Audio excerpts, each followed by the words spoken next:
이스라엘 군대 이야기를 좀 하겠습니다. 아주 독특한 군대입니다. 예, 근데 지금 세계에서 여자들이 의무복무를 해야 되는 그 유일한 나라가 아닌가 생각됩니다. 이스라엘 여군들이 외출을 할 때는 꼭 총을 들고 갑니다. 들고 가는 게 아니라 거꾸로, 개머리판을 거꾸로 해가지고 들고 가면서 담배를 피우며 아주 활달하게 걷는 모습을 보면은 존경스럽습니다. 이스라엘에서는 군인들이 항상 착탄한 총을 들고 다닙니다.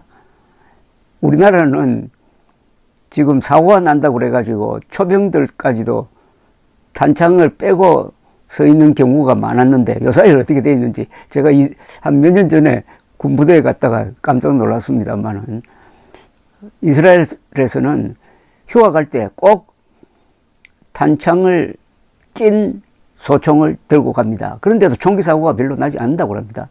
만약 발포해야 할 상황이 생기면은 누구 명령 듣지 말고 알아서 하라는 그런 뜻입니다. 그러니까 그런 나라에서 살려면은 국민들이 정신을 바짝 차리지 않을 수 있겠습니까?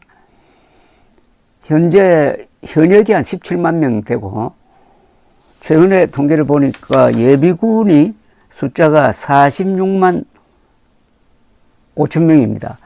이 예비군은 복무기간이 사병은 40살 때까지, 장교는 45살 때까지 하는데 예비군 소집이 있으면은 거의 대부분이 자신이 복무했던 부대로 갑니다. 거기서 한 달 정도 복무를 하고 나오고 이럽니다. 우리처럼 예비군 훈련을 뭐 하루 받고 이틀 받고 이렇게 하는 게 아니에요. 그러니까 같은 부대에 근무했던 사람들은 수시로 만납니다.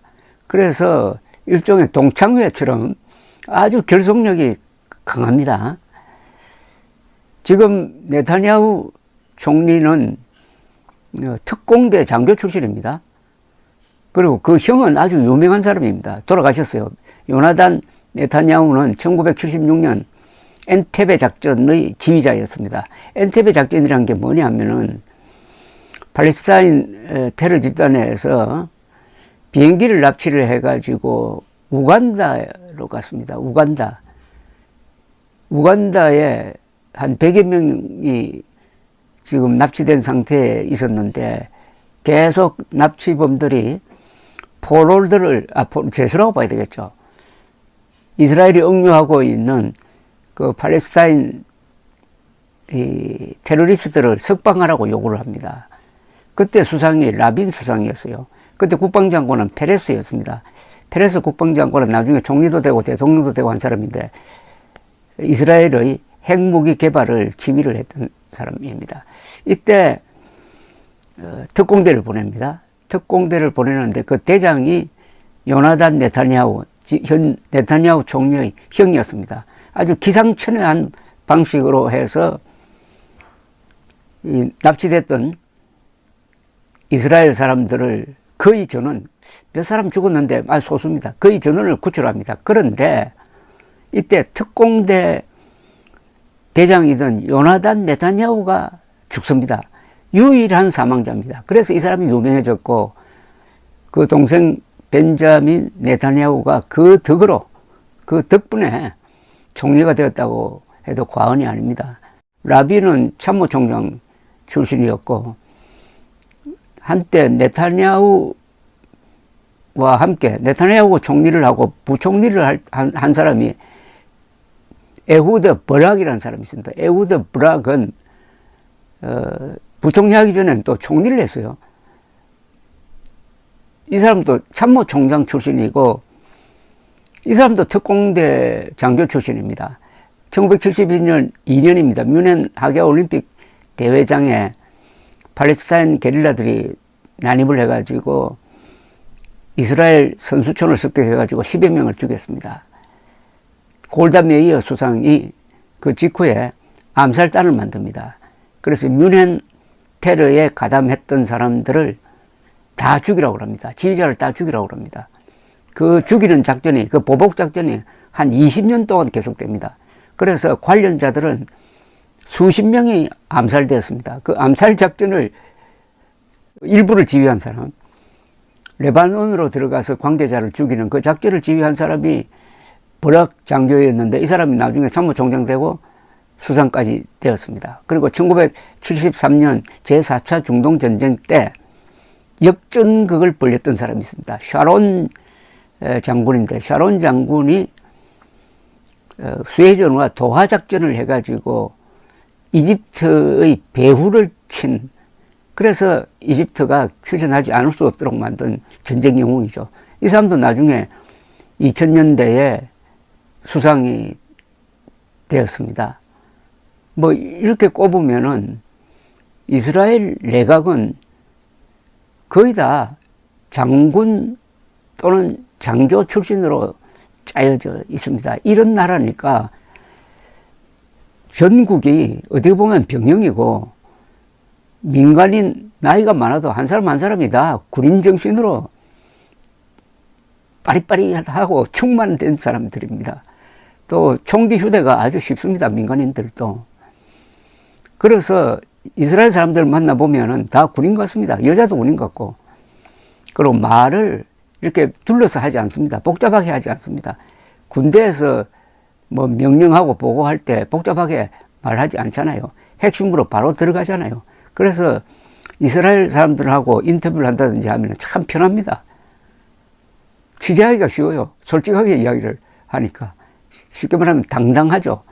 군인 정신의 나라입니다. 그러니까 세계에서 가장 행복한 나라 랭킹에 1등은 핀란드, 2등은 뭐 덴마크 이렇게 내려가는데 4등이 이번에 최근 조사에서 4등이 이스라엘 사람들이었습니다. 저래도 이스라엘 사람들이 가장 행복한 사람들입니다. 왜냐? 애국심이죠. 그리고 나의 운명은 내가 결정한다. 누구 지시도 안 받는다 하는 이런 오기, 자존심이 인간을 행복하게 만드는 것입니다. 이스라엘은 이런 말이 있습니다. 제일 머리 좋은 사람들은 공군이나 모사드에 들어간다. 이렇게 이야기하면 육군, 특히 기갑사단에 근무한 사람들은 좀 화가 나겠지만은, 이 공군 이 조종사들이 젊습니다. 20대입니다. 20대 초반일 때 공군 조종사가 가장 전투를, 그러니까 공중전을 잘할 수 있다고 합니다. 이 조종이라는 게 굉장히 감으로 하기 때문에 젊었을 때의 그 감, 그래서 이스라엘 공군이 세계 최강의 공군 아닙니까? 시리아하고 붙으면은 뭐 시리아 쪽에서 수십 대 떨어지고 이스라엘은 한 대 떨어지고 하는 이런 비율인데, 이스라엘은 독특한 군사 제도를 갖고 있습니다. 이스라엘은 군대를 만들 때 독일로부터 좀 배웠다고 합니다. 그 어떻게 보면 철천지 원수인데 2차 세계대전 이후에 독일로부터 배운 점이 있다고 하는데, 무엇보다도 독창적으로 했는데 우선 사관학교가 없습니다. 사병이 장교로 자연스럽게 올라가게 되어 있고, 군 복무 기간은 3년인데 요사이 한 2년 8개월 정도로 단축되었다고 이야기를 들었습니다. 제가 30년 전에 취재할 때는 3년이었습니다. 고등학교 졸업하고 나서 대부분 군대에 갑니다. 그러니까 이스라엘 군인들 만나보면 꼭 어린아이들 같습니다. 고등학교 졸업한 학생들인데 바로 이 나이 때 물불 가리지 않고 용감하게 싸운다는 것 아니겠습니까? 그리고 이스라엘 군에서는 이 장교와 사병의 차이가 별로 없습니다. 어떤 차이가 없냐면 제식훈련이라든지 경례 붙이고 하는 거 그거 별로 따지지 않습니다. 맞담배 피우고 그냥 뭐 친구처럼, 사병과 장교가 친구처럼 그렇게 지냅니다. 그러나 전투 현장에 가면은 장교가 앞장섭니다. 그래서 돌격 명령이라는 게 없다는 것 아닙니까? 나를 따르라. 나를 따르라. Follow me랍니다. Follow me. 그래서 전쟁이 나면은 이 장교 사망률이 참 높습니다. 이번에도 보니까 하마스 소탕작전 할 때 장교들이 많이 죽었더라고요. 그런데 많은 사람들이 이렇게 생각할 겁니다. 그럼 이스라엘 사람들은 원래부터 그렇게 용감했느냐? 반대죠. 즉 유대인은 머리는 좋은데 좀 속된 말로 하면 겁쟁이였습니다. 머리는 좋고 과학자도 많고 글 잘 쓰는 사람도 많고 예술가도 많고, 그런데 왜 2000년 동안 동네 북이 되어가지고 수시로 학살당하고 나중에는 히틀러한테 걸려가지고 600만이 학살당하고, 왜 이랬느냐? 상무정신이 부족했습니다. 단합도 잘 안되고 총을 들고 싸우는 그런 생각이 부족했던 사람들이었습니다. 그러다가 이스라엘을 건국하면서 생각이 바뀝니다. 우선 이스라엘 건국하는 과정에서 옛날 자기 조상들이 살았던 지금 이스라엘, 즉 팔레스타인 지역으로 들어와서 살려고 하니까 거기 살고 있던 팔레스타인 사람들하고 싸우고, 그리고 나라를 만드니까 아랍 국가가 몰려와가지고 그 신생 이스라엘을 지도상에서 지워버리겠다고 하니까 그걸 또 싸우고 해서 지켜낸 나라이고, 그러는 과정에서 이스라엘 사람들이 용감해진 겁니다. 그래서 유대인과 이스라엘 사람들은 구분해야 됩니다. 유대인들은 겁쟁이였지만 이스라엘 사람들은 용감합니다. 왜 그렇겠습니까? 바로 국가를 만들었기 때문입니다. 국가를 만드는 과정에서 국군이 생기고, 그 국군이 국가를 지키고 국가는 국군을 뒷받침하고 하는 이런 관계가 형성되고 하니까 이스라엘인들은 용감해졌습니다. 그러니까 후천적으로 용감해진 거죠.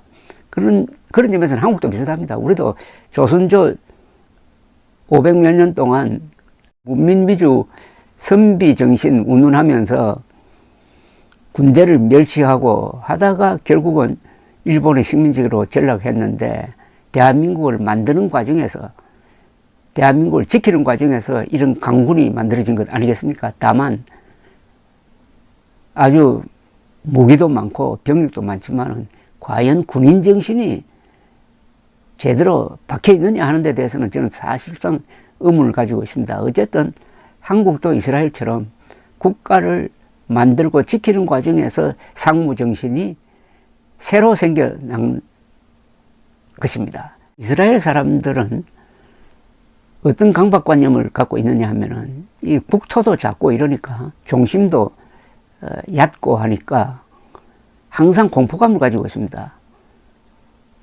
우리는 한 번 지면 끝난다는 겁니다.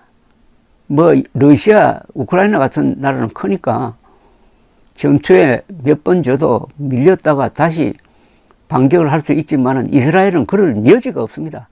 그러니까 항상 선제 공격을 해야 됩니다. 그러려면 정보가 필요하죠. 선제 공격을 하려면 정보가 있어야 되는데, 이번에 대실패가 정보 실패니까 오히려 선제 공격을 당해버린 것 아니겠습니까? 그래서 이스라엘 사람들 머리에는 우리는 한 번이라도 질 수 없는 나라다, 이렇게 되는 거죠. 그래서 이런 전쟁 수칙이라고 할까요? 이걸 가지고 있다고 합니다. 코드 오브 컨덕트라고 하는데, 첫째, 군사 목표에 대하여서만 군사적 행동을 한다. 민간인들은 치지 않는다는 이야기죠. 군사력의 사용은 비례적으로 한다. 이스라엘 군이 허용한 무기만 사용해야 한다. 항복한 적에겐 공격하지 않는다. 훈련을 받은 사람만 포로를 신문할 수 있다. 병사들은 팔레스타인 사람들과 체포된 사람들의 인간적 존엄성을 존중해야 한다. 그래도 이 이스라엘 군인들이 포로를 사살했다든지 하는 이런 게 없습니다. 군율이 엄정하다는 이야기죠. 적군에게도 치료를 해줘야 한다. 약탈은 완전히 불법이므로 절대로 금지한다. 종교적, 문화적 유적지와 문화재를 존중해야 한다. 국제 구호 활동가들의 재산과 차량은 보호해야 한다. 이 수칙을 위반한 행위에 대하여는 반드시 보호해야 한다. 이렇게 되어 있습니다. 그런데 이와 별도로 이스라엘 국방군의 전쟁 교리라는 게 있습니다. 이걸 보통 닥트린이라고 하는데, 첫째, 이스라엘은 단 한 번의 전쟁도 질 수 없다. 두 번째, 전략적 단계에선 방어적으로 임한다. 우리는 영토적 야심이 없다. 이스라엘은 영토적 야심이 없다고 하는데 이거 안 믿는 사람들은 많죠. 사실은 영토적 야심이 있었는데 6.1 전쟁 때 크게 이기다가 보니까 지금 가자 지역하고 웨스트뱅크, 서안 지역을 차지하게 되어버렸어요. 이게 골칫거리가 됐습니다. 원래 이스라엘 땅만 지키고 있었으면 괜찮은데, 그래서 그 뒤에 4차 중동전쟁, 지금 가자 사태, 이런 게 그래서 일어난 겁니다. 그래서 이스라엘 사람들은 뭐 원정을 한다든지 그런 게 아니고, 우리만 좀 살게 해달라, 이겁니다. 아랍 국가들이요, 우리가 살도록 이스라엘이라는 존재를 좀 인정해달라. 그런데 하마스나 이란은 이스라엘은 지구상에서 지워져야 할 나라라고 생각하니까 이렇게 싸우고 있는 거죠. 전쟁 교리의 세 번째는 정치적 수단과 신뢰할 수 있는 억제 태세를 유지, 전쟁을 회피한다. 네 번째, 확전을 예방한다. 다섯 번째, 전쟁의 결과를 신속하게 결정적으로 확정짓는다. 여섯 번째, 테러와 싸운다. 일곱 번째, 전사상자를 최소한으로 유지한다. 이스라엘 사람들은 이 포로에 대해서 굉장히 신경을 씁니다.